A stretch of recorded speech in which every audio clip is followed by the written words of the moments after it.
Welcome to Sushmita's science class. Here, science will be made very interesting and easy. Children, now we are going to study about sorting materials into groups. Sorting materials. What is material? या define material. Material क्या है? Material is a specific sample of matter from which a thing is made or can be made.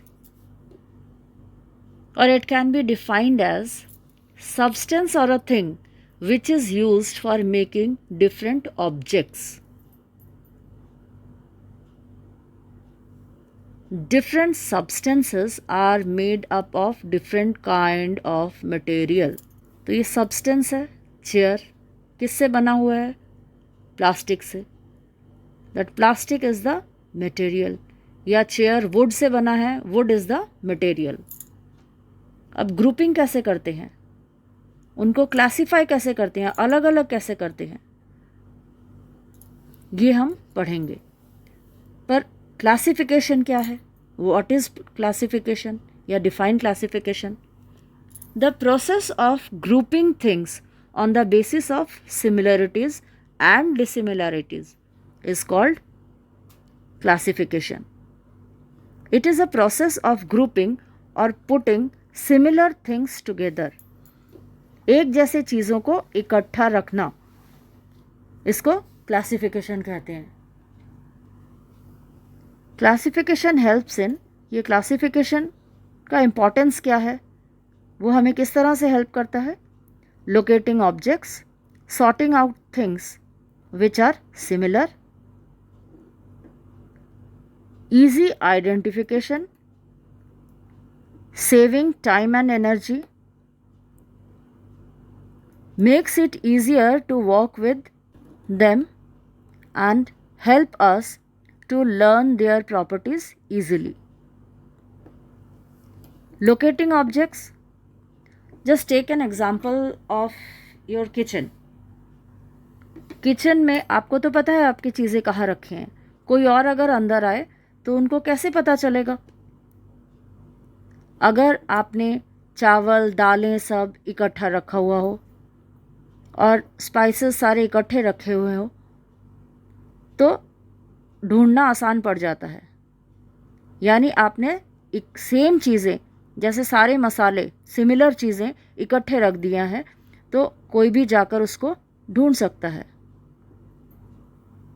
और पता भी लगा सकता है कि कौन सी क्या चीज़ है. और इसमें क्या होता है ढूंढने में किचन के अंदर अगर ढूंढना शुरू करें अगर अलग अलग जगह पर रखा है तो टाइम भी वेस्ट होता है एनर्जी भी वेस्ट होता है. अगर इकट्ठे रखा हुआ हो तो इमीडिएटली मिल जाता है और इससे हमारा जो काम है वो आसान हो जाता है. और अगर हम उनका प्रॉपर्टीज़ जानना चाहें तो वो प्रॉपर्टीज़ भी आराम से पढ़ सकते हैं या जान सकते हैं. जैसे दालें जिनमें प्रोटीन ज़्यादा होता है और उसको बॉईल करके बनाना होता है. मसाले सारे इकट्ठे रखे हुए हैं यानी उनको डालना होता है सब्ज़ी को दाल को टेस्टी बनाने के लिए.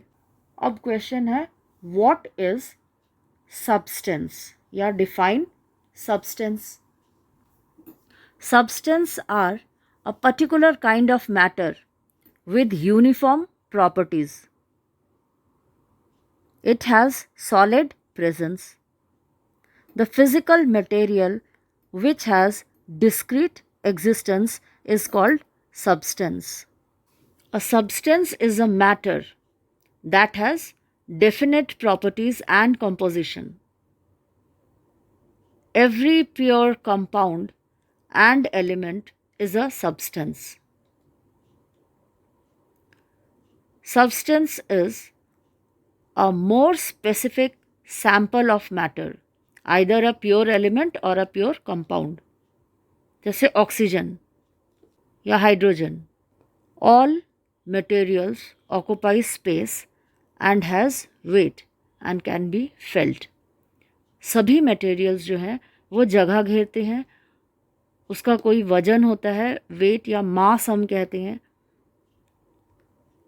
एंड कैन बी फेल्ट, और हम अपने सेंस ऑर्गन से उसको फील कर सकते हैं।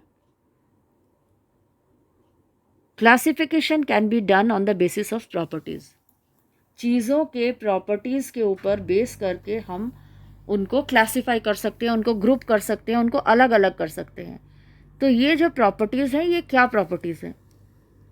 सबसे पहला है फिजिकल स्टेट। फिजिकल स्टेट मतलब वो कैसा है, सॉलिड है, लिक्विड है या गैस है। उसके बाद है अपीयरेंस, देखने में कैसा है, उसका कलर कैसा है, वो चमकता है या नहीं, उसका टेक्सचर कैसा है, वो खुरदुरा है या प्लेन है, मुलायम है, वो हार्ड है या सॉफ्ट है, इसको अपीयरेंस कहते हैं। इसके बाद है सॉल्युबिलिटी, वो पानी में घुलता है या नहीं घुलता। Next is density. डेंसिटी यानी वो पानी में फ्लोट करता है, तैरता है या डूब जाता है, सिंक हो जाता है। Next is transparency. ट्रांसपेरेंसी मतलब लाइट कितना पास होने देता है। जैसे ग्लास है तो ट्रांसपेरेंट, सेलोफेन पेपर ट्रांसपेरेंट, और जो वुड है वो ओपेक है, वो बिल्कुल लाइट पास नहीं होने देता।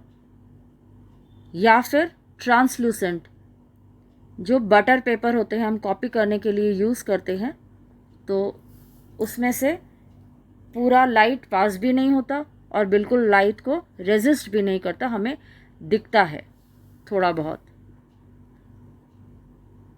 Six part is conductivity. Conductivity मतलब अपने अंदर से पास होने देते हैं, यानी क्या, हीट या इलेक्ट्रिसिटी। जो पास होने देते हैं that is called good conductor, जो नहीं पास होने देते उसको कहते हैं इंसुलेटर या bad conductor. Next one is magnetic, यानी जो मटेरियल है वो मैग्नेट से अट्रैक्ट होते हैं या नहीं होते हैं। तो ये जो 7 प्रॉपर्टीज़ हैं पूरे, इसको याद करने के लिए हम इसको याद करके रखते हैं। या तो हम याद करते हैं पास्ट DMC या पास MCD, पास्ट MCD या DMC। अच्छा, पास्ट का मतलब क्या आ जाता है? पास्ट यानी P से physical state, again solid, liquid, gas. A से appearance, colour, lustre, texture and hardness. S से solubility, soluble, insoluble, miscible, immiscible. T से ट्रांसपेरेंसी, यानी लाइट को पास होने देता है, कितना लाइट को पास होने देता है। डेंसिटी यानी वो सिंक करता है या फ्लोट करता है। मैग्नेटिक यानी मैग्नेट से अट्रैक्ट होता है या नहीं होता। Conductivity of heat and electricity, कि हीट और इलेक्ट्रिसिटी को अपने अंदर से पास होने देता है या नहीं देता। Materials can be classified into 2 groups on the basis of natural and man-made, that is artificial. Natural material are those that occur in nature naturally. Nature में हमें मिलता है, जैसे नेचर से मिलता है silk, wool, cotton, wood, metals like iron, gold, etc. And man-made means a material that do not occur in nature but are artificial, made by man, जैसे plastic, glass, steel. अब जो हम प्रॉपर्टीज़ के basis पे material को divide करते हैं उसके बारे में फिर से हम थोड़ा पढ़ते हैं और याद करते हैं पास्ट MCD या पास्ट DMC। पास्ट से फिजिकल स्टेट, सॉलिड, लिक्विड और गैस। सॉलिड जैसे salt, plastic, glass, would, ice. Liquid, ice का लिक्विड फॉर्म है वाटर, और दूसरे लिक्विड क्या है, milk, oil, cold drinks etcetera. Gases, तो वाटर का गैशियस फॉर्म क्या है, स्टीम या वाटर वेपर। और क्या है, carbon dioxide, oxygen. Next past का ए है, ए से आता है अपीयरेंस। अपीयरेंस में क्या आता है? कलर, यानी मटेरियल में हैव नेचुरल कलर और आर्टिफिशियल कलर। मटेरियल का रंग क्या है, वो नेचुरली ऐसा है या फिर ऐड किया हुआ है। जैसे कॉमन सॉल्ट जो है वो वाइट होता है, common salt is white, whereas black salt is brownish grey in colour. जो काला नमक होता है उसका रंग डिफरेंट होता है, पर दोनों ही सॉल्ट है। Next lustre, lustre refers to the shine, यानी चमक, मटेरियल का चमक। जैसे मेटल्स चमकते हैं, metals shine, whereas wood is not shining. Next है टेक्सचर, रफ और स्मूथ। रफ, जैसे डेनिम का जीन्स पहनते हैं वो रफ होता है, उसी जगह पर वेलवेट या सिल्क मुलायम होता है, स्मूथ। नेक्स्ट इज हार्डनेस, कितना हार्ड है। जैसे diamond is hard and chalk is soft, stone is hard and fabric is soft. Next is S, S means solubility. Solubility में क्या आता है? सॉल्युबल या इनसॉल्युबल। सॉल्युबल यानी पानी में डालने से वो घुलता है या नहीं। जैसे अगर शुगर को हम पानी में डालें या सॉल्ट को हम पानी में डालें तो वो पानी में घुल जाता है। Things that dissolve in water are called soluble. Oxygen जो पानी में घुल जाता है और एक्वाटिक एनिमल्स को, फिश को सांस लेने में हेल्प करता है। कार्बन डाइऑक्साइड पानी में घुल जाता है, इट्स सॉल्युबल इन वाटर, वो एक्वाटिक प्लांट्स को खाना बनाने में हेल्प करता है। इसके बाद है insoluble, materials that do not dissolve in water. अगर सैंड को पानी में डाल दें या चॉक पाउडर को पानी में डाल दें तो कितना भी घोलते रह जाए वो घुलता नहीं है। तो जो चीज़ घुलता नहीं है, material that do not dissolve in water are called insoluble substances. और इसके बाद है इसी के साथ मिसिबल और इमिसिबल। मिसिबल जो मिक्स हो जाते हैं, लिक्विड्स जो मिक्स हो जाते हैं उनको कहते हैं मिसिबल लिक्विड्स। जैसे हम लोग जब नींबू पानी बनाते हैं तो लेमन जूस को हम पानी में डाल देते हैं और वो दोनों इतने अच्छे से मिल जाते हैं, हमें अलग नहीं कर सकते हम। तो liquid that are soluble in water like lemon juice are miscible liquids. And immiscible liquids, जो लिक्विड सॉल्युबल नहीं है। जैसे अगर हम ऑयल को पानी में डाल दें तो वो पानी में नहीं घुलेगा, पेट्रोल को पानी में डाल दें वो नहीं घुलेगा। Liquids that are not soluble in water are called immiscible liquids, miscible and immiscible. Next past का टी है, T means transparency. Transparency means कितना लाइट को पास करने में अलाउ करता है। तो फर्स्ट हमारा है transparent, the light can pass through the material freely, हम उसको ट्रांसपेरेंट कहते हैं। जैसे glass, cellophane paper. Next is opaque, when the material doesn't allow the light to pass through it. जैसे वुड, मेटल, ये लाइट को पास नहीं करने देता है, तो these are opaque objects. Next is translucent. Translucent, the light can pass through the substance partially. It allows the light to pass through it partially.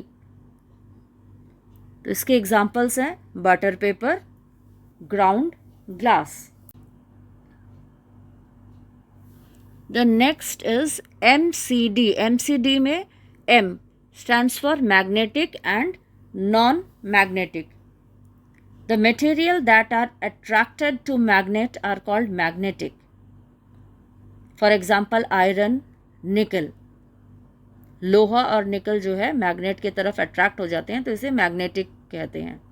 और non magnetic things that are not attracted to magnet, जैसे gold या steel या wood ले लें तो उसको magnet attract नहीं करेगा, तो इसको हम कहते हैं non magnetic. Next is conductivity. C से कंडक्टिविटी. कंडक्टिविटी यानी allowing heat or electricity to pass through it. For heat, when the metal allows heat to pass through it, we call it good conductor of heat. For example, metals. हम खाना बनाने के लिए metals use करते हैं. क्यों? क्योंकि वो good conductor of heat होता है.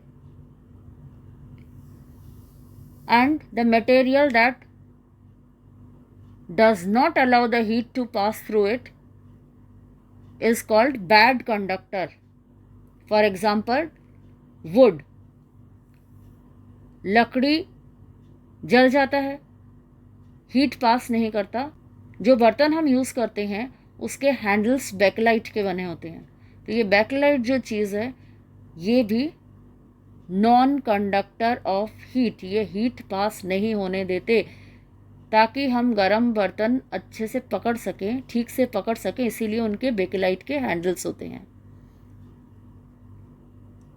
Conductor of electricity. Substance which allow the passage of electricity are good conductors. आपने इलेक्ट्रिक वायर देखा है? ये आइदर कॉपर का होता है, मोस्टली ये कॉपर का होता है, ये एल्यूमिनियम का भी हो सकता है, और सिल्वर का नहीं होता है because silver is quite costly. But these are the metals, silver, aluminium and copper are the metals which allow heat electricity to pass through it. Substance that do not conduct or do not allow the passage of electricity are insulators or bad conductors. For example, plastic and PVC. आपने switches देखा है? Switches are made up of PVC. When we handle electricity, rubber gloves and rubber slippers should be worn ताकि current ना लगे. That means rubber is also a bad conductor of electricity. So for repairing electrical faults, precautions which we should take is wear rubber gloves and put on rubber slippers. ये आप लोगों ने safety and first aid में पढ़ा है. MCD का next जो letter है वो है D. D for density. ये बताता है कि मटेरियल, सब्सटेंस जो हमने लिया है ये पानी में फ्लोट करेगा या सिंक करेगा.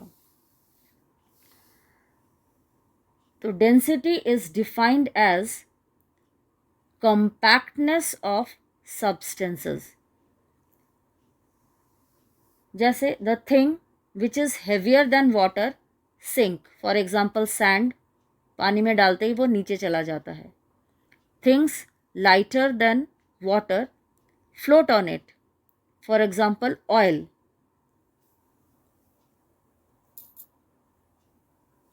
When an insoluble solid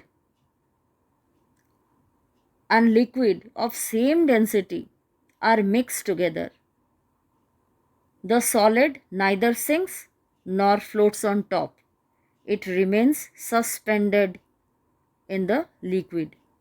जब हम दो चीज़ें मिक्स करते हैं, सॉलिड और लिक्विड को मिक्स करते हैं जिनका सेम डेंसिटी होता है, तो सॉलिड नीचे नहीं चला जाता सैंड की तरह और ऊपर भी ऑयल की तरह फ्लोट नहीं करता है, वो बीच में ही रह जाता है जिसको हम अलग से देख सकते हैं. Now grouping is done on the basis of similarities. Need and convenience, हमारे एक जैसे हो उनको इकट्ठा किया जा सकता है, जैसे एक जैसे किस में हो, shape, size, colour, taste, texture, materials they are made up of, nature of the material, जैसे अगर जलने वाले चीज़ें हैं वो हम किचन के अंदर गैस के पास नहीं रखते, हम दूर रखते हैं। Hardness, physical state, solid, liquid, gas जो हमने अभी पढ़ा है। प्राइस ऑफ द आइटम, और ज़रूरत की चीज़ें हम हाथ के पास रखते हैं। Convenience. Next is practice of putting together various kinds of different objects which are similar in one or more ways is called grouping of objects. Example, in art room various types of colors like sketch pens, pencil colors, crayons, markers, poster colors, acrylic colors, watercolors, color pens are grouped. Now children, you try to sort out the material around you on the basis of their properties and then list it up. If you found the video useful, like, share and subscribe.